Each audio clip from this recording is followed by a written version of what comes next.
40조 원이 한국으로 들어옵니다. 그런데 이 돈이 결국 우리 노후와 연결된다면 어떻게 되는 걸까요? 퇴직연금 계좌를 열어보셨습니까?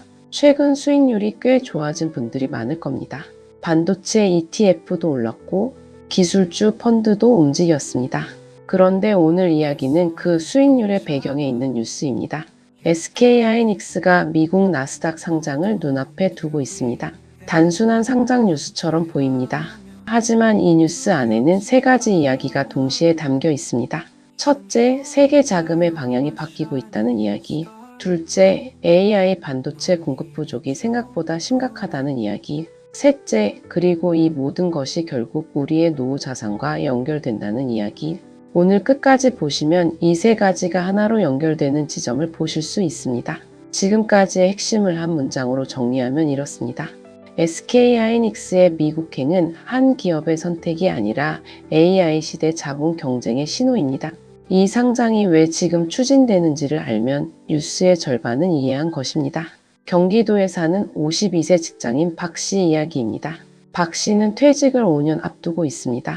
국민연금도 있고 퇴직연금도 있습니다. 어느 날 뉴스를 보다 이런 소식을 접합니다. SK하이닉스 미국 나스닥 ADR 상장 추진, 최대 40조 원 자금 유입 가능. 박 씨의 첫 반응은 이랬습니다. 그게 나랑 무슨 상관이지? 이게 오늘 이야기의 출발점입니다. ADR이라는 단어부터 정리해 드리겠습니다. ADR은 미국 주식 예탁 증서입니다. 쉽게 말하면 이렇습니다. 외국 기업의 주식을 미국 달러로 미국 증시에서 사고 팔 수 있도록 만든 증서입니다. SK하이닉스 주식을 직접 사려면 한국 계좌가 필요합니다. 하지만 ADR이 나스닥에 상장되면 미국 투자자들이 달러로 SK하이닉스에 투자할 수 있게 됩니다. 이것이 왜 중요합니까? 미국에는 규정상 미국 시장에 상장된 종목만 투자할 수 있는 대형 펀드들이 있습니다. 연기금 펀드, 반도체 전용 ETF, 글로벌 기술주 패시브 펀드. 이 펀드들은 SK하이닉스가 한국 거래소에만 상장돼 있는 이상 투자할 수 없습니다. ADR이 상장되는 순간 이 펀드들의 편입 요건이 충족됩니다. 시장에서는 이를 두고 수문이 열린다고 표현합니다. 나스닥과 필라델피아 반도체 지수 같은 벤치마크에 정식 편입될 경우 이를 추종하는 패시브 자금이 자동으로 유입됩니다. 선택이 아니라 구조적으로 들어오게 되는 돈입니다. 업계에서는 최대 40조 원 규모를 전망합니다. 전체 발행 주식의 약 2.5% 수준입니다.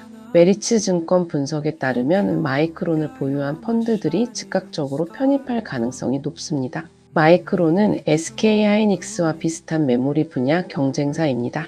그 펀드들이 SK하이닉스를 동일 카테고리로 분류하기 시작한다는 의미입니다. 이게 참 묘합니다. 한국 기업이 미국에서 어떻게 분류되느냐에 따라 유입되는 자금 규모가 완전히 달라집니다. 그렇다면 SK하이닉스는 왜 지금 이 시점에 미국 상장을 추진하는 걸까요? 여기서 헷갈리는 분들 많습니다. 돈이 없어서 미국에 가는 것이 아닙니다. 오히려 더 빨리 더 많이 벌기 위해 자본이 필요한 상황입니다. 이 차이를 이해하는 것이 중요합니다. AI 산업이 커지면서 HBM 수요가 폭발적으로 늘었습니다. HBM은 고대 역폭 메모리입니다. AI 연산에 특화된 고성능 메모리 반도체입니다. 챗GPT 같은 AI 서비스를 운영하려면 엔비디아의 GPU가 필요합니다. 그런데 GPU 옆에는 반드시 HBM이 붙어야 합니다. AI가 작동하는데 HBM은 선택이 아니라 필수입니다. 전 세계 빅테크 기업들이 AI 데이터 센터를 빠르게 확장하고 있습니다. 그만큼 HBM 수요도 같은 속도로 늘어나고 있습니다. 문제는 공급입니다. 반도체 공장은 하루아침에 만들어지지 않습니다. 클린룸이라고 불리는 초정밀 생산 공간이 필요합니다. 미세먼지 한 톨 없는 환경에서 나노 단위 공정이 이루어집니다. 그 공간을 짓는 데만 몇 년이 걸립니다. 장비 한 대를 납품받는데도 긴 대기 기간이 필요합니다. 그래서 지금 이 순간에도 수요는 늘고 있는데 공급이 따라가지 못하고 있습니다. 숫자를 보겠습니다. SK하이닉스의 올해 말 전체 생산 능력은 월 63만 장 수준으로 예상됩니다. 웨이퍼 기준입니다. 이 가운데 HBM 생산 능력은 월 25만 장 수준으로 전망됩니다. 2027년에는 월 17만 장 규모의 추가 생산 능력이 더해질 것으로 보입니다. 그런데 이 숫자가 충분하지 않을 수 있습니다. AI 수요 증가 속도가 생산 확대 속도를 앞서고 있기 때문입니다. 그렇다면 SK하이닉스는 어디에 돈을 쓸 계획입니까? 경기 용인시에 대규모 반도체 클러스터를 짓고 있습니다. 규모는 416만 제곱미터입니다. 축구장 580개를 합친 것과 비슷한 면적입니다. 올해 2월 이사회에서는 일기팹 건설에 21조 6천억 원 추가 투자를 의결했습니다. 기존 투자분을 합치면 일기팹에만 총 31조 원이 들어갑니다. 투자 기간은 올해부터 2030년 말까지입니다. 여기에 ADR로 조달할 최대 40조 원이 더해집니다. 첨단 패키징 라인 증설, 신규 클린룸 확보, EUV 노광 장비 도입, 이것이 우선 투자처입니다. EUV 장비는 반도체 회로를 극자외선으로 새기는 초정밀 장비입니다. 한 대 가격이 수천억 원을 넘습니다. 세계에서 네덜란드 ASML만 만들 수 있습니다. 그것을 대규모로 도입한다는 것은 최전선 경쟁에서 물러서지 않겠다는 선언입니다. 그리고 실적도 뒷받침하고 있습니다. 업계는 SK하이닉스의 2분기 영업이익을 전년 대비 580% 폭증한 수준으로 추산합니다. 올해 연간 영업이익 전망치는 260조 원, 2027년에는 371조 원에 이를 것으로 봅니다. 이미 돈을 많이 벌고 있습니다. 그런데도 더 큰 자본이 필요한 이유가 있습니다. 지금 이 경쟁에서 뒤처지면 따라잡기가 훨씬 어렵기 때문입니다. 반도체 공장은 짓는데 시간이 너무 많이 걸립니다. 지금 투자하지 않으면 2027년, 2028년에는 기회를 놓칠 수 있습니다. 그래서 지금 대규모 자본 조달이 필요한 것입니다. 지금까지의 핵심을 한 문장으로 정리하면 이렇습니다. SK하이닉스는 부족해서 자본을 조달하는 것이 아니라 앞서 나가기 위해 자본이 필요한 것입니다. 이번 상장 뉴스에서 대부분의 사람들이 보지 못한 더 큰 흐름이 있습니다. 많은 분들이 이렇게 생각하실 겁니다. 결국 SK하이닉스 주가 올라가는 이야기 아닌가요? 그렇게 보면 절반만 맞습니다. 모두가 놓친 진짜 포인트는 따로 있습니다. 이번 뉴스의 본질은 AI 반도체 공급 구조 자체가 바뀌고 있다는 신호입니다. 과거 반도체 산업을 기억하십니까? 2000년대 초 반도체 과잉 공급으로 가격이 폭락하던 시절이 있었습니다. 2010년대에도 메모리 가격이 급락하면서 기업들이 어려움을 겪었습니다. 그 트라우마가 아직도 남아 있습니다. 많은 반도체 기업 경영진이 과거의 경험 때문에 투자를 망설이고 있습니다. 이번에도 공급이 넘치면 어떡하나? 그런데 지금 상황은 다릅니다. 공급이 넘치는 게 문제가 아닙니다. 공급이 부족한 것이 문제입니다. 업계는 주요 메모리 기업들의 2027년 설비 투자 계획이 4분기를 기점으로 늘어날 것으로 예상합니다. 하지만 폭발적으로 늘어나는 AI 실수요를 감당하기에는 역부족이라는 평가가 나옵니다.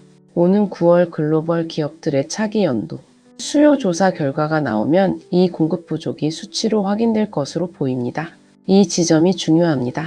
수요 조사 결과가 나올 때 시장의 시각이 다시 달라질 수 있습니다. 그렇다면 이게 우리와 어떤 관계가 있습니까? 40대 이상 시청자분들께 솔직하게 말씀드리겠습니다. 퇴직연금 계좌를 보면 반도체 관련 ETF가 생각보다 많이 들어 있습니다.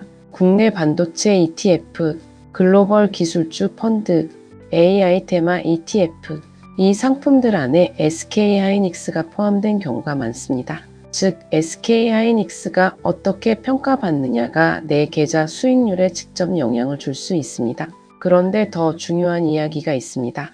ADR 상장이 성사되면 무슨 일이 생깁니까? 나스닥 상장 기업으로서 투명한 공시 의무가 강화됩니다. 글로벌 기관 투자자들의 감시가 늘어납니다. 주가 관리에 대한 압박도 커집니다. 이것은 기업 지배 구조가 좋아질 수 있다는 의미이기도 합니다. 미국 증시에 상장된 기업들이 주주환원에 더 적극적인 이유가 여기에 있습니다. SK하이닉스는 이미 2025년부터 2027년까지 잉여연금 흐름의 50%를 주주환원 재원으로 쓰겠다고 밝혔습니다. 목표 현금 보유량 100조 원을 달성하면 추가적인 주주가치 제고 행보도 가능합니다. 이것이 일반 투자자에게 무슨 의미입니까? 배당이 늘거나 자사주 매입이 확대될 수 있다는 가능성입니다. 물론 결과는 아직 확정된 것이 없습니다. 하지만 방향은 읽을 수 있습니다. 이번 ADR 추진의 또 다른 효과도 있습니다. 해외 투자자들이 한국 반도체 산업 전반을 다시 평가할 계기가 생긴다는 점입니다. SK하이닉스가 나스닥에 오르면 삼성전자와의 비교가 더 자주 이루어집니다. 한국 반도체 기업 전반에 대한 관심이 높아집니다. 관련 ETF와 펀드에도 영향이 생깁니다. 개별 종목을 넘어서 산업 전체에 주목하게 만드는 효과가 있습니다. 그리고 해외 사례를 보면 이 흐름을 더 잘 이해할 수 있습니다. 대만 TSMC는 뉴욕 증시에 ADR로 상장돼 있습니다. AI 시대에 들어서면서 TSMC의 ADR 가치는 크게 높아졌습니다. 글로벌 반도체 펀드에 편입되면서 자금이 구조적으로 들어왔습니다. TSMC는 그 자금으로 첨단 공정 투자를 이어갔습니다. SK하이닉스도 같은 경로를 걷고 있는 것입니다. 지금까지의 핵심을 한 문장으로 정리하면 이렇습니다. SK하이닉스의 나스닥 입성은 한국 반도체 산업 전체가 AI 시대 글로벌 자본시장의 중심으로 이동하는 신호입니다. 결국 이 뉴스는 우리에게 한 가지 질문을 던지고 있습니다. SEC의 심사 결과는 이르면 오늘 발표될 전망입니다. 긍정적인 결과가 나온다면 이르면 8월 나스닥 상장이 가능합니다. 물론 결과는 열려 있습니다. 심사 결과가 예상과 다를 수도 있습니다. 자금 유입 규모도 달라질 수 있습니다. AI 수요가 둔화된다면 전망 자체가 바뀔 수도 있습니다. 시장은 언제나 불확실성 속에 있습니다. 하지만 오늘 우리가 확인한 사실은 분명합니다. 세계 자본이 AI 인프라를 향해 움직이고 있습니다. 그 인프라의 핵심 부품을 만드는 기업이 한국에 있습니다. 그 기업이 글로벌 자본시장의 문을 두드리고 있습니다. 이 흐름은 개별 기업의 주가 이야기가 아닙니다. 한국 산업의 위치 이야기입니다. 그리고 그것은 결국 우리가 가진 퇴직연금과 노후 자산의 배경이 됩니다. 오늘 하나의 질문을 드리겠습니다. 앞으로 10년 동안 한국 경제를 이끌 산업은 무엇이라고 보십니까? 여전히 반도체라고 생각하십니까?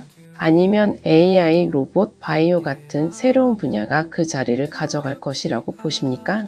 여러분의 생각을 댓글로 남겨주시면 함께 이야기 나눠보겠습니다. 다음 영상에서는 SK하이닉스 ADR 상장이 실제로 성사될 경우 국내 투자자와 연기금 자산 배분에 어떤 변화가 생길 수 있는지 살펴보겠습니다. 구독과 좋아요는 한 번 더 생각해 보게 만드는 힘이 됩니다. 오늘도 행복한 하루 되세요. 감사합니다.